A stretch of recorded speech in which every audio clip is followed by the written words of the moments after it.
ನಮಸ್ತೆ students, welcome back to Anti Clock Coaching Academy. ನಾನು Nikhilesh, Anti Clock Coaching ಅಕಾಡೆಮಿಯಿಂದ. Students mock allotment result ಬಂತ, ಕೆಲವರಿಗೆ ಈಗಲೇ ಆಲ್ರೆಡಿ ಪ್ಯಾನಿಕ್ ಆಗಿಬಿಟ್ಟಿದ್ದಾರೆ, ಆಯಿತಾ.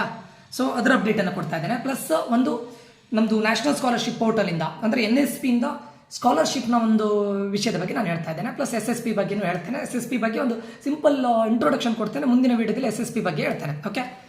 And students, one more thing, Mach allotment result ಇನ್ನೂ ಬರಲಿಲ್ಲ. ಬಟ್ ಮಾಕ್ ಅಲಾಟ್ಮೆಂಟ್ ರಿಸಲ್ಟ್ ಬಂದರೂ ಕೂಡ ಅದೇನು ಇವತ್ತು ಬರೋದಿಲ್ಲ, ನಾಳೆ ಬರುತ್ತೆ 2 o'clock ಅಂತ ಹೇಳಿದ್ದಾರೆ. ಮತ್ತು ಯಾಕಂದರೆ ಅವರಷ್ಟು ಇದರಲ್ಲಿ ಹಾಕೋದಿಲ್ಲ, ಪ್ರೀಪೋನ್ ಮಾಡೋದಿಲ್ಲ. ಯಾಕಂತ ಕೇಳಿದರೆ ಅವರಿಗೆ they have lots of time, ಇನ್ನೂ ಟೈಮ್ ಇದೆ. ಈಗ ನೆಕ್ಸ್ಟ್ ಸೆಕೆಂಡ್ ರೌಂಡ್ ಇದೆ, ಅದಾದಮೇಲೆ ತುಂಬ ಟೈಮ್ ಇದೆ. ಸೊ ಇವಾಗಂತೂ ಬರೋದಿಲ್ಲ, ಇವತ್ತು ಬರೋದಿಲ್ಲ.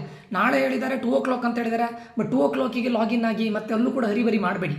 ಅಂದರೆ 4-5 o'clock ನಿಧಾನಕ್ಕೆ ಇದು ಮಾಡ್ಕೊಳ್ಳಿ. ಯಾಕಂದರೆ ಮಾಕ್ ಅಲಾಟ್ಮೆಂಟ್ ರಿಸಲ್ಟ್ ಏನು ಫೈನಲು ಅಲ್ಲ, ಸುಮ್ಮನೆ ಅದು ನಿಮ್ಮೊಂದು ಐಡಿಯಾ ಅಷ್ಟೇ. ಅದ್ರ ಬಗ್ಗೆ ಎಷ್ಟು ಟೆನ್ಷನ್ ತಗೊಳ್ಬೇಡಿ. ಆ್ಯಂಡ್ ಮಾಕ್ ಅಲಾಟ್ಮೆಂಟ್ ರಿಸಲ್ಟ್ ಇನ್ನೂ ಅನೌನ್ಸ್ ಆಗಿಲ್ಲ. ತುಂಬ ಸ್ಟೂಡೆಂಟ್ಸ್ ಕೇಳ್ತಾ ಇದ್ರು, it is not announced, okay. ಈಗ ನಾನು ಈ ವಿಡಿಯೋವನ್ನು ಯಾಕೆ ಮಾಡ್ತಾ ಇದ್ದೇನೆ ಕೇಳಿದ್ರೆ, ನ್ಯಾಷನಲ್ ಸ್ಕಾಲರ್ಶಿಪ್ ಪೋರ್ಟಲ್ NSP ಅಂದರೆ ಅವರಿಂದ ಬರುವಂತಹ ಸ್ಕಾಲರ್ಶಿಪ್ ಬಗ್ಗೆ ಮಾತಾಡ್ತಾ ಇದ್ದೇನೆ. SSP ಅಂತ ಹೇಳಿದ್ರೆ ಒಂದು ಸ್ಟೇಟ್ ಸ್ಕಾಲರ್ಶಿಪ್ ಪೋರ್ಟಲ್, NSP ಅಂತ ಹೇಳಿದ್ರೆ ನ್ಯಾಷನಲ್ ಸ್ಕಾಲರ್ಶಿಪ್ ಪೋರ್ಟಲ್. SSP ಅನ್ನು ನಮ್ಮ ಕರ್ನಾಟಕ ಗೌರ್ಮೆಂಟ್ ಅವ್ರು ಕೊಡ್ತಾರೆ, NSP ಅನ್ನು ಸೆಂಟ್ರಲ್ ಗೌರ್ಮೆಂಟ್ ಅವ್ರು ಕೊಡೋದು, ಓಕೆ. ಸೊ ಇಲ್ಲಿದೆ ನೋಡಿ, NSP ಅಂತ ಹೇಳಿದ್ರೆ ನ್ಯಾಷನಲ್ ಸ್ಕಾಲರ್ಶಿಪ್ ಪೋರ್ಟಲ್. ಇಲ್ಲಿ which was awarded by ministry of education, ಅಂದರೆ ಗೌರ್ಮೆಂಟ್ ಆಫ್ ಇಂಡಿಯಾ, ಸೆಂಟ್ರಲ್ ಗೌರ್ಮೆಂಟಿಂದ ಬರೋದು students, okay. And application count ಏನಂತ ಕೇಳಿದ್ರೆ, ಎವ್ರಿ ಇಯರ್, ಈ year 82,000, not more than 82,000 fresh application accept ಮಾಡ್ತಾ ಇದ್ದಾರೆ. ಆಲ್ರೆಡಿ ಅಪ್ಲೈ ಮಾಡಿದವರು ಓಕೆ ಫೈನ್, ಅವರು ರಿನ್ಯೂವಲ್ ಮಾಡಿಕೊಂಡ್ರೆ ಆಗುತ್ತೆ. ಆ್ಯಂಡ್ ಯಾರ್ಯಾರು ಹೊಸದಾಗಿ ಅಪ್ಲೈ ಮಾಡ್ಬೋದು ಅಂತ ಕೇಳಿದರೆ, ಅವರು ಅಪ್ ಟು 82,000 ವರೆಗೆ ಫ್ರೆಶ್ ಅಪ್ಲಿಕೇಶನನ್ನು ತಗೊಳ್ತಾ ಇದ್ದಾರೆ ಸೆಂಟ್ರಲ್ ಗೌರ್ಮೆಂಟಿಂದ. ಇದಕ್ಕೆ ಯಾರ್ಯಾರು ಎಲಿಜಿಬಲ್? ಒಂದು ಅಂಡರ್ ಗ್ರಾಜ್ಯುಯೇಟ್ ಸ್ಟೂಡೆಂಟ್ಸ್, ಅಂದರೆ ಇವಾಗ ನಿಮ್ಮದು PUC ಆಗಿ ಇಂಜಿನಿಯರಿಂಗ್ಗೆ ಹೋಗ್ತಾ ಇದ್ದೀರೋ, ಅಥವಾ ಯಾವುದೊಂದು ಪ್ರೊಫೆಷನಲ್ ಕೋರ್ಸಿಗೆ ಹೋಗ್ತಾ ಇದ್ದೀರೋ, BCA, MCA, BCA ಅಥವಾ BCom, BBA, ಯಾರ್ಯಾರು ಪ್ರೊಫೆಷನಲ್ ಕೋರ್ಸಿಗೆ ಹೋಗ್ತಾ ಇದ್ದೀರಾ ಅವರಿಗಾಗುತ್ತೆ. ಮತ್ತು PG ಅಂದರೆ ಏನು ಹೇಳಿ, MCA, MBA, MTech, ಇದು ಅಂಥ ಸ್ಟೂಡೆಂಟ್ಸ್ಗಳು they are eligible for this national scholarship portal scholarship, okay. Age group ಎಷ್ಟಾಗಿರಬೇಕು ನೀವು ಅಪ್ಲೈ ಮಾಡಬೇಕಂದ್ರೆ 18 to 25 ಬಿಟ್ವೀನ್, ಓಕೆ. ಅಪ್ಲೈ ಮಾಡಬೇಕಾದ್ರೆ ಒನ್ಸ್ ಆಫ್ಟರ್ ನೋಡಿ, ನೀವು PGಗೆ ಸೇರಿ ಆದಮೇಲೆ, ಪೋಸ್ಟ್ ಗ್ರಾಜ್ಯುಯೇಷನ್ಗೆ ಸೇರಿ ಆದಮೇಲೆ ಮತ್ತೆ ನಿಮಗೆ 25 ಪ್ಲಸ್ ಆದರೆ ಓಕೆ. ಬಟ್ ಅಪ್ಲೈ ಮಾಡೋ ಟೈಮಲ್ಲಿ 18 to 25 ಇನ್ ಬಿಟ್ವೀನ್ ಏಜ್ ಇರಬೇಕು, ಓಕೆ. ಇದು PG ಸ್ಟೂಡೆಂಟಿಗೂ ಇದೆ, UG ಸ್ಟೂಡೆಂಟಿಗೂ ಇದೆ, ಓಕೆ. ನೆಕ್ಸ್ಟ್ ಇದರಲ್ಲಿ 50% ಗರ್ಲ್ಸಿಗಿದೆ, 3% UT ಅಂದರೆ ಯೂನಿಯನ್ ಟೆರಿಟರಿ, ಲಡಕ್ ಇದಕ್ಕೆ ಹೋಗುತ್ತೆ. ಎಲಿಜಿಬಿಲಿಟಿ ಏನು, ಇದು ವೆರಿ ವೆರಿ ಇಂಪಾರ್ಟೆಂಟ್. ಯಾರ್ಯಾರು ಇದಕ್ಕೆ ಅಪ್ಲೈ ಮಾಡ್ಬೋದು? ದೋಸು ಸ್ಕೋರ್ಡ್ 80% ಪ್ಲಸ್ ಇನ್ 10+2, ಅಂದರೆ 10+2 ಅಂದರೆ ನಿಮ್ಮ PUCಯಲ್ಲಿ ನೀವು 80%ಗಿಂತ ಪ್ಲಸ್ ಸ್ಕೋರ್ ಮಾಡಿದರೆ, PUC may be CBSE board ಆಗಿರ್ಬೋದು, ಸ್ಟೇಟ್ ಬೋರ್ಡ್ ಆಗಿರ್ಬೋದು, 80+% ಸ್ಕೋರ್ ಮಾಡಿದ್ದಿದ್ರೆ you are eligible to apply for national scholarship portal scholarship, okay. ಈಗ ಯಾರ್ಯಾರು ಅಪ್ಲೈ ಮಾಡ್ಬೋದು ಅಂತ ಕೇಳಿದರೆ, ರೆಗ್ಯುಲರ್ ಸ್ಟೂಡೆಂಟ್ಸ್ಗಳು ಮಾತ್ರ. ಕೆಲವೊಂದಿಷ್ಟು ಸ್ಟೂಡೆಂಟ್ಸ್ಗಳು ಕರೆಸ್ಪಾಂಡೆನ್ಸಲ್ಲಿ ಮಾಡ್ತಾ ಇರ್ತಾರೆ, ಡಿಸ್ಟೆನ್ಸ್ ಎಜುಕೇಷನಲ್ಲಿ PUC ಮಾಡಿರ್ತಾರೆ, ಅಂಥವರಿಗೆಲ್ಲ ಇದು ಅಪ್ಲೈ ಆಗೋದಿಲ್ಲ. ನೀವು ರೆಗ್ಯುಲರ್ ಆಗಿ ಮಾಡಿದರೆ ಮಾತ್ರ. ಈಗ ಫಾರ್ ಎಕ್ಸಾಂಪಲ್ ನಿಮ್ದು ಈಗ PUC ರಿಸಲ್ಟ್ ಬಂತು, ಇಂಜಿನಿಯರಿಂಗ್ ಜಾಯ್ನ್ ಆಗ್ತೀರಾ, ಆ ಇಂಜಿನಿಯರಿಂಗ್ ಕಾಲೇಜ್ ಒಂದು ರೆಗ್ಯುಲರ್ ಆಗಿರಬೇಕು, ಓಕೆ. ರೆಗ್ಯುಲರ್ ಅಂದರೆ ಗೊತ್ತಾಯ್ತಲ್ಲ, ನೀವು ಕರೆಸ್ಪಾಂಡೆನ್ಸ್ ಮಾಡ್ತಾ ಇರಬಾರ್ದು ಅಥವಾ ಡಿಸ್ಟೆನ್ಸ್ ಎಜುಕೇಷನ್ ಮಾಡ್ತಾ ಇದ್ರೆ ಅವರಿಗೆಲ್ಲ ಈ ಇದಕ್ಕೆ ಅಪ್ಲೈ ಮಾಡಲಿಕ್ಕೆ ಇದಿಲ್ಲ, ಎಲಿಜಿಬಿಲಿಟಿ ಇಲ್ಲ, ಓಕೆ. ಸೊ ಯಾವ ಇನ್ನು ಇದರಲ್ಲಿ ವೆರಿ ವೆರಿ ಇಂಪಾರ್ಟೆಂಟ್, ಯಾರ್ಯಾರು ನ್ಯಾಷನಲ್ ಸ್ಕಾಲರ್ಶಿಪ್ ಪೋರ್ಟಲ್ಗೆ ಅಪ್ಲೈ ಮಾಡ್ಬೋದು ಅಂತ ಕೇಳಿದ್ರೆ, ಸ್ಟೇಟ್ ರನ್ ಸ್ಕಾಲರ್ಶಿಪ್ ಸ್ಕೀಮ್ಸಿಂದ ಎಕ್ಸ್ಕ್ಲೂಡ್ ಆಗಿರಬೇಕು. ಇದು ವೆರಿ ಇಂಪಾರ್ಟೆಂಟು. ಇದನ್ನು ನಾನು ನಿಮ್ಗೆ ಹೇಳ್ತೇನೆ, ಯಾರ್ಯಾರು ಸ್ಟೇಟ್ ಅಂದರೆ SSPಗೂ ಅಪ್ಲೈ ಮಾಡಿ, ಯಾರು NSPಗೆ ಅಪ್ಲೈ ಮಾಡಬಾರ್ದು ಅಂತ ಅದು ನಾನು ಹೇಳ್ತೇನೆ, ಓಕೆ. ನೆಕ್ಸ್ಟು ಯಾರು, ಮತ್ತೊಂದು ನಿಮ್ಮ ಇನ್ಕಮ್ ಅನ್ನೋದು 4.5 lakhs per yearಗಿಂತ ಕಡಿಮೆ ಇರಬೇಕು. ಇದಕ್ಕಿಂತ ಜಾಸ್ತಿ ಇದ್ದರೆ ನೀವು ಅಪ್ಲೈ ಮಾಡಿದ್ರೆ ನಿಮ್ಗೆ ಸಿಗೋದಿಲ್ಲ. Those who have a income less than 4.5 lakhs or up to 4.5 lakhs, 4.5 lakh ಪ್ರತಿ ವರ್ಷಕ್ಕೆ, ಅಂದರೆ ವರ್ಷಕ್ಕೆ, ಕಂಪ್ಲೀಟ್ ವರ್ಷಕ್ಕೆ 4.5 ಲಕ್ಷಕ್ಕಿಂತ ಕಡಿಮೆ ಇನ್ಕಮ್ ಇರುವಂಥ ಎಲ್ಲ ಸ್ಟೂಡೆಂಟ್ಗಳು ಇದಕ್ಕೆ ಅಪ್ಲೈ ಮಾಡ್ಬೋದು. ಎಕ್ಸೀಡ್ ಆದರೆ ನೀವು ಅಪ್ಲೈ ಮಾಡಿ ಯೂಸ್ ಇಲ್ಲ. ನೆಕ್ಸ್ಟ್ ಇದರಲ್ಲಿ ನೋಡಿ, ರಿನ್ಯೂವಲ್ ಮಾಡೋದಂದ್ರೆ, ಈಗ ಆಲ್ರೆಡಿ ಯಾರ್ಯಾರು UG ಅಂಡರ್ ಗ್ರಾಜ್ಯುಯೇಷನ್ ಮಾಡ್ತಾ ಇದ್ದೀರಾ ಅಥವಾ PG ಪೋಸ್ಟ್ ಗ್ರಾಜ್ಯುಯೇಷನ್ ಮಾಡ್ತಾ ಇದ್ದೀರಾ, ಅವರು ಎವ್ರಿ ಇಯರ್, ಈಗ ಈ ಫಸ್ಟ್ ಇಯರಲ್ಲಿ ನೀವು ಆಲ್ರೆಡಿ ಹಾಕಿದ್ದೀರಾ, ಒನ್ ಟೈಮ್ ರಿಜಿಸ್ಟ್ರೇಷನ್. ಅದು ನೆಕ್ಸ್ಟ್ ವರ್ಷ ನೀವು ರಿನ್ಯೂವಲ್ ಮಾಡಿಸ್ಬೇಕು ಅಂತ ಹೇಳಿದ್ರೆ ನಿಮಗೆ ಫಸ್ಟ್ ಸೆಮ್ ಸೆಕೆಂಡ್ ಸೆಮ್ಮಲ್ಲಿ 50% ಮಾರ್ಕ್ಸ್ ಇರಲೇಬೇಕು ಪ್ಲಸ್ 75% ಅಟೆಂಡೆನ್ಸನ್ನು ನೀವು ಮೇಂಟೈನ್ ಮಾಡಿರಬೇಕು. ಆವಾಗ ಮಾತ್ರ ನೀವು ರಿನ್ಯೂವಲ್ ಮಾಡಿಸೋದು. ಇದು ಒನ್ ಟೈಮ್ ಸ್ಟೂಡೆಂಟ್ಸ್.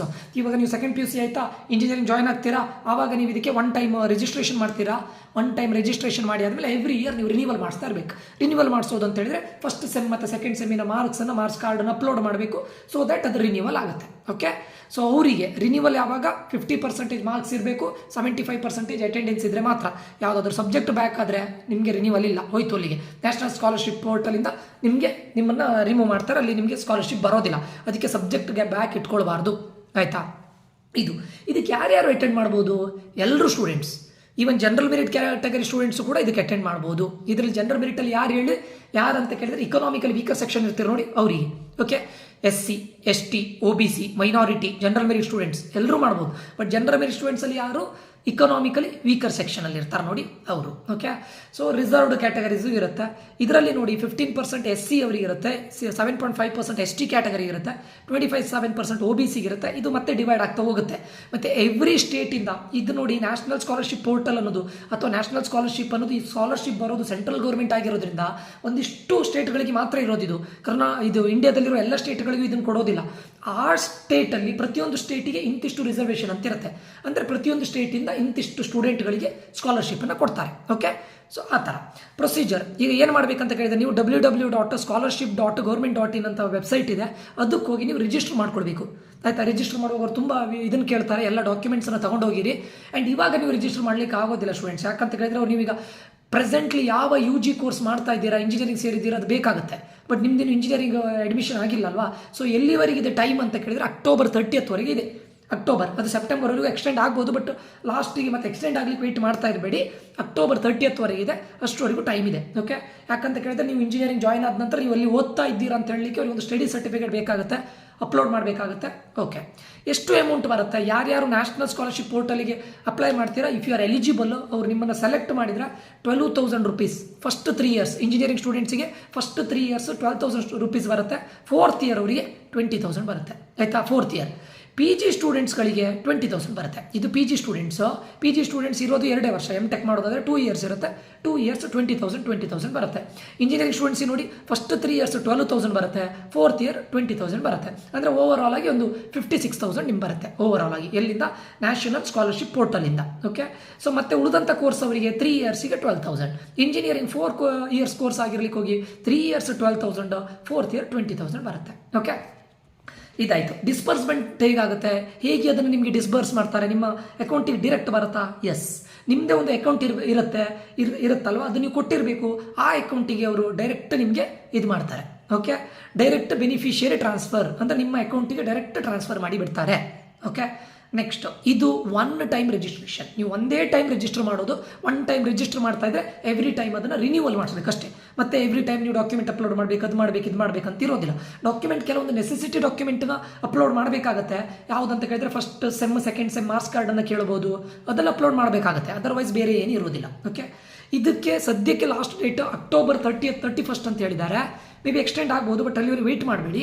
ನೀವು ಆದಷ್ಟು ಕಾಲೇಜಿಗೆ ಜಾಯ್ನ್ ಆದ ತಕ್ಷಣ ಈ ನ್ಯಾಷನಲ್ ಸ್ಕಾಲರ್ಶಿಪ್ ಪೋರ್ಟಲ್ಗೆ ಇದಾಗಿ, ಆಯಿತಾ. Next very important, SC ST ಸ್ಟೂಡೆಂಟ್ಸ್ಗಳು ನ್ಯಾಷನಲ್ ಸ್ಕಾಲರ್ಶಿಪ್ ಪೋರ್ಟಲ್ಗೆ ದಯವಿಟ್ಟು ಅಪ್ಲೈ ಮಾಡಬೇಡಿ. ಯಾಕಂತ ಕೇಳಿದರೆ ನೀವು ಸ್ಟೇಟ್ ಸ್ಕಾಲರ್ಶಿಪ್ ಪೋರ್ಟಲ್ SSPಗೆ ಅಪ್ಲೈ ಮಾಡಿರ್ತೀರ. SSPಗೆ ಅಪ್ಲೈ ಮಾಡಿದಾಗ ನಿಮಗೆ 50,000 to 60,000 ಸ್ಕಾಲರ್ಶಿಪ್ ಬರುತ್ತೆ. ಇಲ್ಲಿ NSPಯಲ್ಲಿ ನಿಮ್ಗೆ ಬರೋದು 12,000 ಮಾತ್ರ. ಇನ್ ಕೇಸ್ SC ST ಸ್ಟೂಡೆಂಟ್ಸ್ಗಳು NSPಯಲ್ಲಿ ಅಪ್ಲೈ ಮಾಡಿದರೆ ಏನು ಬರುತ್ತೆ ಅಂತ ಕೇಳಿದರೆ ನಿಮಗೆ SSPಯಲ್ಲಿ ಅವ್ರದ್ದು ಹಣ ಕೊಡೋದಿಲ್ಲ. ಏನು ಬರುತ್ತೆ ಕೇಳಿದರೆ you already applied in NSP, so you are not eligible for SSP ಅಂತ ಬರುತ್ತೆ. ಅದಕ್ಕೆ SC ST ಸ್ಟೂಡೆಂಟ್ಸ್ಗಳು NSPಗೆ ಅಪ್ಲೈ ಮಾಡಬೇಡಿ. OBC ಸ್ಟೂಡೆಂಟ್ಸ್ಗಳಿಗೆ ಬರೋದು ತುಂಬ ಕಡಿಮೆ ಹಣ ಅಲ್ವಾ, ಮೈನಾರಿಟಿ OBC ಬರೋದು ಕಡಿಮೆ. ಇದರಲ್ಲಿ ಬರೋದು 12,000, SSPಯಿಂದ ಒಂದು 25,000 ಬರ್ಬೋದು. 22,000 ಅಂದ್ಕೊಳ್ತೇನೆ. ಈ ಇಯರ್ 22,000 ಬಂದಿದೆ. ನೋಡೋಣ, ನಿಮ್ದು ಆದಾಗ ಒಂದು 25,000 ಅಂತ ಅಂದ್ಕೊಳ್ಳೋಣ. 25,000 ಬರುತ್ತೆ. ಸೊ ಅವ್ರಿಗೆ ಬರೋದು ಕಡಿಮೆ ಅಲ್ವಾ, ಸೊ ಅವರು ಅಪ್ಲೈ ಮಾಡಿ, ನೋ ಪ್ರಾಬ್ಲಮ್. ಯಾವುದಕ್ಕೆ? NSPಗೆ, ಆಯಿತಾ. NSPಗೆ ಅಪ್ಲೈ ಮಾಡಿ. ಮೈನಾರಿಟಿ OBC ಉಳಿದವರೆಲ್ಲ ಅಪ್ಲೈ ಮಾಡಿ. ಆದರೆ SC ST ಸ್ಟೂಡೆಂಟ್ಗಳು ಅಪ್ಲೈ ಮಾಡಬೇಡಿ.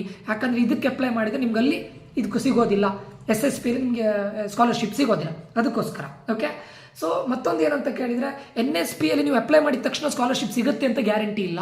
ಅವ್ರು ಚಾಯ್ಸ್ ಮಾಡ್ತಾರೆ, ಅವ್ರಿಗೆ ಬೇಕಾದಂಥ ಸ್ಟೂಡೆಂಟ್ಸ್ಗಳನ್ನು ಆ್ಯಂಡ್ ಅವ್ರದ್ದು ಇನ್ಕಮನ್ನು ನೋಡ್ತಾರೆ, ಚಾಯ್ಸ್ ಮಾಡ್ತಾರೆ, ಸಿಕ್ಕಿದ್ರೆ ಸಿಗುತ್ತೆ.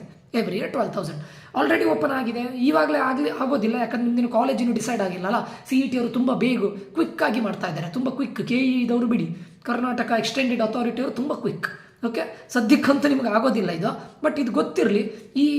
ಇದನ್ನು ವೆಬ್ಸೈಟ್ ಅಡ್ರೆಸ್ಸನ್ನು ನೆನ್ಪಿಟ್ಕೊಳ್ಳಿ, www.scholarship.government.india ಓಕೆ, ಇದಕ್ಕೆ ಅಪ್ಲೈ ಮಾಡಿ. ಇದು ಸ್ಕಾಲರ್ಶಿಪ್ ಬಗ್ಗೆ. ಓಕೆ, ಮುಂದಿನ ವಿಡಿಯೋದಲ್ಲಿ ನಾನು SSP ಬಗ್ಗೆಯೂ ಹೇಳ್ತೇನೆ. ಸೊ NSPಗೂ ಕೂಡ ಅಪ್ಲೈ ಮಾಡಿ students, those are having 80% above, ಆಯಿತಾ. 80% ಎಬೋ ಆಗಿರಬೇಕು. ಮತ್ತೇನು ಹೇಳ್ತಾರೆ, ನೀವು OBC 2A 2B ಯಾವ ಕ್ಯಾಟಗರಿ ಅದು no problem. SC ST apply ಮಾಡಬೇಡಿ, ಇವರು ಎಲಿಜಿಬಲ್ ಬಟ್ ಅಪ್ಲೈ ಮಾಡಬೇಡಿ. ಮೈನಾರಿಟಿ ಅವರು ಅಪ್ಲೈ ಮಾಡ್ಬೋದು, ಮೈನಾರಿಟಿ ಅವರು ಇಲ್ಲೂ ಅಪ್ಲೈ ಮಾಡಿ, SSP ಯಲ್ಲೂ ಅಪ್ಲೈ ಮಾಡಿ, ನೋ ಪ್ರಾಬ್ಲಮ್, ಆಯಿತಾ. ನಾನು ಹೇಳ್ತಾ ಇರೋದು UG ಸ್ಟೂಡೆಂಟ್ಸ್ಗಳಿಗೆ ಮೈನಾರಿಟಿಯಲ್ಲಿ. ಓಕೆ, ಇದು ನಿಮ್ಮ ಅಕೌಂಟಿಗೆ ಡೈರೆಕ್ಟಾಗಿ ಟ್ರಾನ್ಸ್ಫರ್ ಆಗುತ್ತೆ, ನೋ ಪ್ರಾಬ್ಲಮ್, ಆಯಿತಾ. ಸೊ ಇದು 100% ಸಿಗುತ್ತೆ ಅಂತ ಗ್ಯಾರಂಟಿ ಇಲ್ಲ, ಸಿಕ್ಕಿದ್ರೆ ಸಿಗುತ್ತೆ. ಓಕೆ, ಇದ್ರ ಬಗ್ಗೆ ನಾನು ನ್ಯಾಷನಲ್ ಸ್ಕಾಲರ್ಶಿಪ್ ಪೋರ್ಟಲ್ಲಿ ಬಂದಂಥ ಸ್ಕಾಲರ್ಶಿಪ್ ಬಗ್ಗೆ ಹೇಳಿದ್ದೇನೆ. ಮುಂದಿನ ವಿಡಿಯೋದಲ್ಲಿ SSP ಬಗ್ಗೆ ಹೇಳ್ತಾನೆ, ನಮ್ಮ ಸ್ಟೇಟಿಂದ ಬರುವಂಥ ಸ್ಕಾಲರ್ಶಿಪ್ ಬಗ್ಗೆ ಮುಂದಿನ ವಿಡಿಯೋದಲ್ಲಿ ಹೇಳ್ತಾನೆ. ಓಕೆ ಸ್ಟೂಡೆಂಟ್ಸ್, ಈ ಒಂದು ವಿಡಿಯೋ ತುಂಬ ಯೂಸ್ಫುಲ್ ಆಗಿದೆ ಅಂತ ಅಂದ್ಕೊಳ್ತೇನೆ. ಯೂಸ್ಫುಲ್ ಆಗಿದ್ರೆ ದಯವಿಟ್ಟು ಒಂದು ಲೈಕ್ ಕೊಡಿ, ಇದನ್ನು ಬೇಕಾದವರಿಗೆ, ನೀಡಿ ಪರ್ಸನ್ಸ್ಗೆ ಇದನ್ನು ಶೇರ್ ಮಾಡಿ, ಹಾಗೆ ಸಬ್ಸ್ಕ್ರೈಬ್ ಮಾಡೋದನ್ನು ಮರಿಬೇಡಿ. ತುಂಬ ಇಂಪಾರ್ಟೆಂಟ್ ಇದಾಗುತ್ತೆ ನಿಮ್ಮ ಎಜುಕೇಷನ್ ಅನ್ನೋ ಒಂದು ಇದರಲ್ಲಿ. ಈ ಸ್ಕಾಲರ್ಶಿಪ್ ಅನ್ನೋದು ತುಂಬ ಇಂಪಾರ್ಟೆಂಟ್ ಆಗುತ್ತೆ. ನಿಮ್ಗೆ ಎಲ್ಲೋ ಒಂದು ಕಡೆ ಬುಕ್ಸಿಗೋ ಅಥವಾ ಯಾವುದೋ ಒಂದು ಕಡೆ ನಿಮ್ಗೆ ಇದು ಯೂಸ್ ಆಗುತ್ತೆ. ಇಂಥ ಅಪ್ಡೇಟ್ಗಳನ್ನು ಮತ್ತೆ ಕೊಡ್ತಾ ಇರ್ತೇನೆ ನಾನು, ಹಾಗೆ ರೆಗ್ಯುಲರ್ ಅಪ್ಡೇಟ್ಸ್ಗಳನ್ನು ಕೊಡ್ತಾ ಇರ್ತೇನೆ. ಕೊಡಬೇಕು ಅಂತ ಹೇಳಿದರೆ ನೀವು ಒಂದು ಸಬ್ಸ್ಕ್ರೈಬ್ ಮಾಡಿ, ಬೇರೆಯವರಿಗೆ ಶೇರ್ ಮಾಡಿ, ನಮ್ಮ ಸಪೋರ್ಟ್ ಮಾಡಿ ಅಂತ ಹೇಳ್ತಾ ನಾನು ಸೈನ್ ಆಫ್ ಮಾಡ್ತಾ ಇದ್ದೇನೆ. ನಾನು ನಿಖಿಲೇಶ್. ಮುಂದಿನ ವಿಡಿಯೋದಲ್ಲಿ ಮತ್ತೆ ಸಿಗೋಣ students. Until that, love you all, bye, take care, ಜೈ ಭಾರತ್ ಮಾತೆ.